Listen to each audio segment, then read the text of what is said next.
दोस्तों नमस्कार, मैं हूं आलोक पाठक और आप देख रहे हैं जन गण मन 24/7। उत्तर प्रदेश में आज अखिलेश यादव करहल मैनपुरी में जब तेज प्रताप यादव नामांकन कर चुके थे विधानसभा उपचुनाव के लिए, उसके बाद पत्रकारों से बात करते हुए अखिलेश यादव ने आरोप लगा के सबको चौंका दिया कि भारतीय जनता पार्टी को बताया कि बहराइच का दंगा भारतीय जनता पार्टी ने अपने चुनावी लाभ के लिए कराया है। अखिलेश यादव का यह बयान सोशल मीडिया पे बड़ा वायरल है और सब जगह इसकी चर्चा हो रही है। उसके पीछे उन्होंने स्पष्ट कारण दिए कि ये दंगा भाजपा ने इसलिए कराया ताकि वो चुनाव में लाभ ले सके, क्योंकि उसके पास जनता को बताने के लिए कुछ नहीं है कि उसने जनता के लिए किया क्या है। महंगाई बेलगाम है, बेरोजगारी बढ़ रही है, लॉ एंड ऑर्डर का बुरा हाल है, इसलिए इन सब चीजों के से बचने के लिए बहराइच में वो हिंसा रोकने में नाकामयाब रही और हिंसा हो गई और आरोप उन्होंने बीजेपी पे लगाया। ये जो घटनाक्रम होता है ये लगभग 2 बजे के करीब ये प्रेस कॉन्फ्रेंस में अखिलेश यादव बोलते हैं।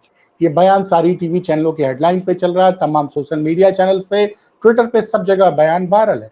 अब से 20 मिनट पहले एक और खबर आती है कि बहराइच के मसीही के विधायक, बीजेपी के विधायक सुरेश्वर सिंह ने अपनी ही पार्टी के भारतीय जनता पार्टी बहराइच के जिला युवा मोर्चा के अध्यक्ष अर्पित श्रीवास्तव समेत 8 लोगों के खिलाफ दंगा फैलाने, पथराव और जान से मारने जैसी गंभीर धाराओं में मुकदमा पंजीकृत कराया है। और अगर वो जो एफआईआर सोशल मीडिया पे वायरल है उसको मैं पढ़ के आपको सुना रहा हूं, उसकी कॉपी भी लग गई है। उसमें उन्होंने वो वर्णन कर रहे हैं कि जब राम गोपाल मिश्रा की मौत हो गई थी तो डेड बॉडी को लेके वो पोस्टमार्टम हाउस पहुंचे। वहां पे उनके शब्दों में उपद्रवियों का एक समूह वहां पहुंच गया और जिसका नेतृत्व उन्होंने बताया कि अर्पित श्रीवास्तव कर रहे थे। अर्पित श्रीवास्तव कौन है? अर्पित श्रीवास्तव भारतीय जनता पार्टी युवा मोर्चा के बहराइच के अध्यक्ष हैं और वो लोग नारेबाजी कर रहे थे और उपद्रवी शब्द का इस्तेमाल किया।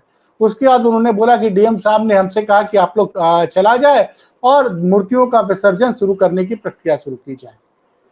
और उस दौरान जब वो लोग हमारे पोस्टमार्टम हाउस से बाहर निकलते हैं तो भीड़ ने उनके ऊपर पथराव शुरू कर दिया।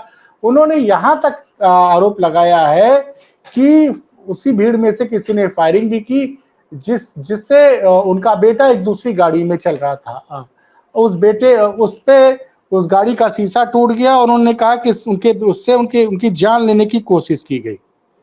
और जो नाम लिखा उन्होंने कुछ उपद्रवी, जिसमें अर्पित श्रीवास्तव, अनु सिंह रैकवार, शुभम मिश्रा, कुशमेंद्र चौधरी, मनीष चंद्र शुक्ला, पुंडरीक पांडे, सुधांशु सिंह राणा आदि, ये 8 लोग उन्होंने नामजद कराए। ये सैकड़ों लोग जिंदाबाद मुर्दाबाद के नारे लगा रहे थे और गाली गलौज करने लगे।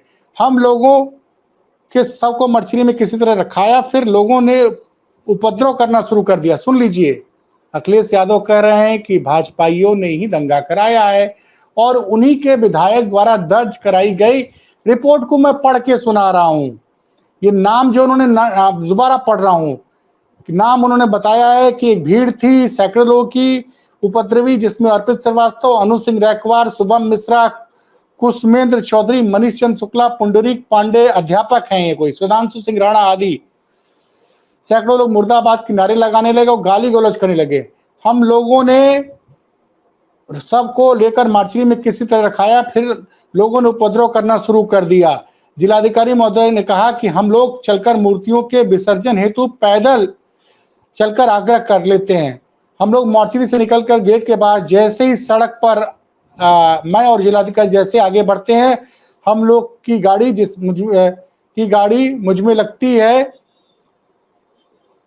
उस उपरोक्त लोगों द्वारा गाड़ी को रोकने और शेष बचे लोगों को जान से मारने की नियत से पत्थर चलाया जाता है। सुन लीजिए, हम लोग की गाड़ी जैसी गेट पे लगती है तो जान से मारने की नियत से पत्थर चलाया जाता है।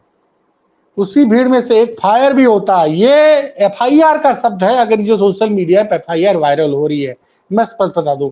उसी बीच में से जैसे गाड़ियों को मुझे मारने लगती है और बचे लोगों को जान से मारने की होती है, उसी भीड़ में से एक फायर भी होता है जिसमें गाड़ी संख्या यूपी 32 जेपी 9999 इसूज गाड़ी का शीशा टूट जाता है। उस घटना में मेरे बेटे श्रीखंड प्रताप सिंह बाल बाल बच जाते हैं। उक्त सारी घटना रात्रि 8 से 10 बजे के माध्यम की है। सीसीटीवी फुटेज में सब, और वो कह रहे हैं कि वहां सीसीटीवी फुटेज रहता है, इससे सब कुछ स्पष्ट होगा। अतः मुकदमा पंजीकृत करके अब आप समझिए, ये भारतीय जनता पार्टी के विधायक हैं सुरेश्वर सिंह, आरोप लगा रहे हैं अर्पित श्रीवास्तव और 8 लोगों पे।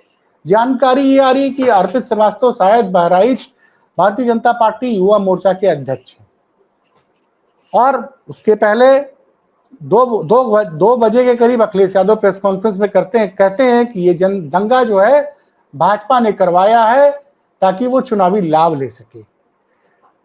इसमें चौंकाने वाली बात यह है कि एफआईआर जो है वो 18 तारीख को दर्ज कराई गई है, और मीडिया में इसके बारे में खबर तब आती है जब अखिलेश यादव आरोप लगा देते हैं कि ये दंगा भाजपा के लोगों की सुनियोजित चाल का नतीजा है। देखिए, भाजपा में चल क्या रहा है, उत्तर प्रदेश भाजपा में कुछ भी मुझे लगता है सही नहीं चल रहा है। अभी आपको याद होगा कि लखीमपुर खीरी के विधायक योगेंद्र वर्मा को भाजपा के एक पूर्व कार्यकर्ता जिनको पार्टी से निकाला गया है, अवधेश सिंह और उनके मित्रों ने बुरी तरह से गिरा के मारा। और यहाँ पे ये आरोप लगा रहे हैं कि जो अर्पित श्रीवास्तव हैं, भारतीय जनता पार्टी युवा मोर्चा के अध्यक्ष हैं बहराइच के, उनके साथ सैकड़ों उपद्रवी, 8 इसमें नामजद उन्होंने किया है कि लोग मुर्दाबाद के नारे लगाते हैं, और इनके साथ आई हुई भीड़ जैसे ये डीएम के साथ बैठ के जा रहे होते हैं लोगों को समझाने के लिए, वहां पत्थरबाजी शुरू हो जाती है, और ये फायरिंग का भी जिक्र करते हैं, और ये बताते हैं कि इनके बेटे की जान बाल बाल बच गई। तो कुल मिला जुला के जो अखिलेश यादव के आरोप के बाद इस एफआईआर का सामने आना, एफआईआर 18 तारीख की, अभी तक किसी को जानकारी नहीं थी, 2-2.5 घंटे से पहले से ये सोशल मीडिया पे एफआईआर वायरल हो रही है।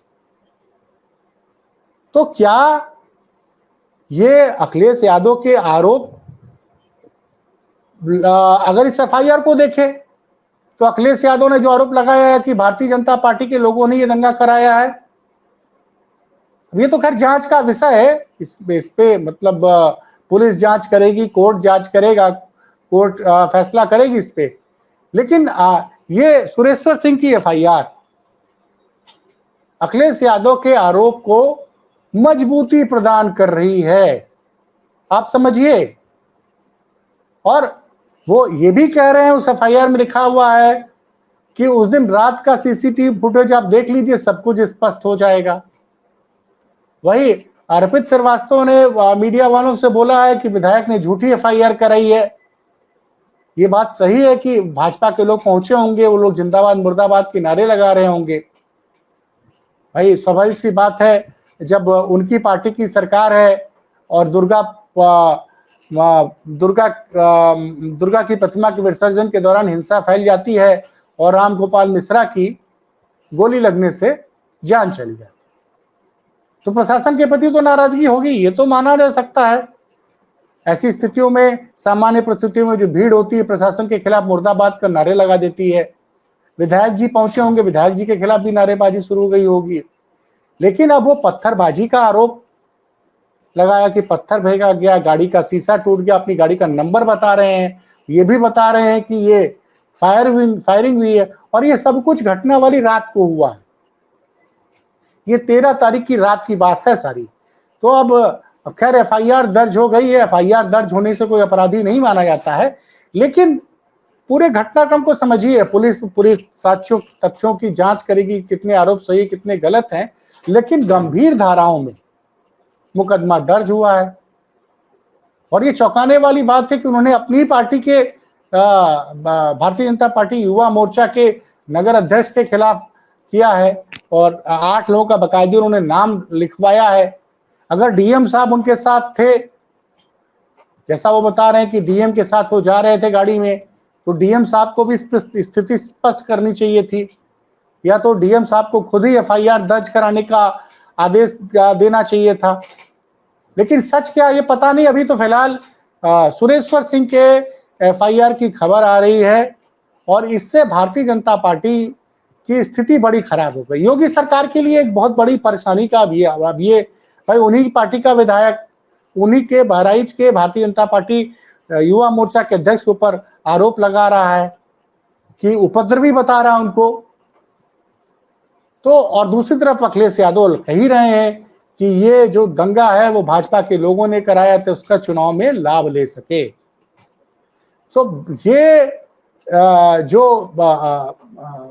यूपी में अगर आप देखिए तो इस वक्त लग ये रहा है कि प्रशासन इस पूरी घटनाक्रम को अगर आप समझिए कि डीएम के सामने पत्थरबाजी हो रही है, स्वाभाविक सी बात है डीएम होंगे तो वहां पुलिस बल भी होगा और हिंसा की घटना हुई है। सबको पता चल चुका था कि रामगोपाल मिश्रा की मौत हो चुकी है। तो जब ये लोग उपद्रव कर रहे थे तो एक सवाल ये भी बनता है कि पुलिस ने उस वक्त लाठीचार्ज क्यों नहीं किया।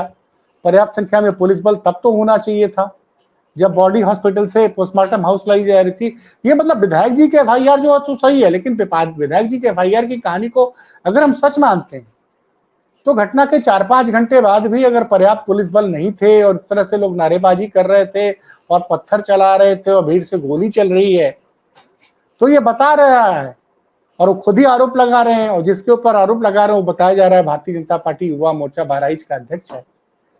तो इन परिस्थितियों से दिख रहा है कि प्रशासन नाम की कोई चीज लगता है बहराइच में उस दिन थी नहीं। कुछ अधिकारियों को समझ में नहीं आ रहा था।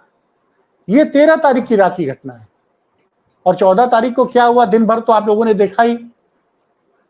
14 तारीख की सुबह से ही जब डेड बॉडी को, रामगोपाल मिश्रा की डेड बॉडी को बहराइच में उनके परिजनों के पास ले जाया गया था उनके गांव में, तो वहां पे 5000 की भीड़ थी। उसके बाद भीड़ हिंसक हो गई और उसके बाद तमाम घर जलाए गए, तमाम शोरूम जलाए गए। तो सब दृश्य तो सबने देखा ही है। तो अब मुझे लगता है इस मामले की हाई कोर्ट को खुद संज्ञान लेके और सीबीआई वगैरह से जांच करानी चाहिए तुरंत। नेता विपक्ष ने भी आरोप लगा दिया अखिलेश यादव ने और सीसीटीवी फुटेज का भी जिक्र किया है, तो सीसीटीवी फुटेज की भी जांच होनी चाहिए विधायक जी कह रहे हैं। और स्वाभाविक सी बात है आजकल तो जितने भी जिले के प्रशासनिक कार्यालय होते हैं, हॉस्पिटल होता है, पोस्टमार्टम हाउस होता है, वो सब जगह सीसीटीवी होते हैं। और दंगे के समय जो पुलिस होती है उनके पास भी, कई पुलिस वालों के पास बॉडी उनकी वर्दी में फ्रंट पे आगे कैमरे लगे होते हैं, तो तमाम साक्ष्य होंगे। मुझे लगता है पुलिस इस मामले में विधायक की एफआईआर, और एक बड़ा सवाल मेरा यह है कि 18 तारीख को एफआईआर होती है और इसकी जानकारी किसी को नहीं होती है। अचानक से 21 तारीख को जब अखिलेश यादव जिक्र करते हैं उसके बाद ये एफआईआर मीडिया में चर्चा का विषय बनती है। तो इन सब चीजों की जांच होनी चाहिए। यूपी योगी जी को बुरा लग जाएगा, लेकिन सच्चाई है कि यूपी के हालात, कानून व्यवस्था और कानून व्यवस्था में पुलिस का जो रिस्पांस है वो ये बता रहा है कि पूरी तरह से पुलिस असफल हो गई है। और यहां मैं सुलखान सिंह की, जो पूर्व डीजीपी रहे योगी सरकार में पहले डीजीपी, वो कह रहे थे कि पुलिस के ऊपर बहुत दबाव है। तो क्या इतना दबाव था कि भाजपा के लोग ही वहां नारेबाजी कर रहे थे, पत्थरबाजी कर रहे थे और पुलिस चुपचाप देख रही थी, उन ऊपर लाठीचार्ज नहीं कर रही थी। खैर, इन चीजों पे आने वाले समय में कोर्ट क्या फैसला लगता है ये देखने की बात है। रिपोर्ट कैसी लगी बताइएगा जरूर। बहुत बहुत धन्यवाद।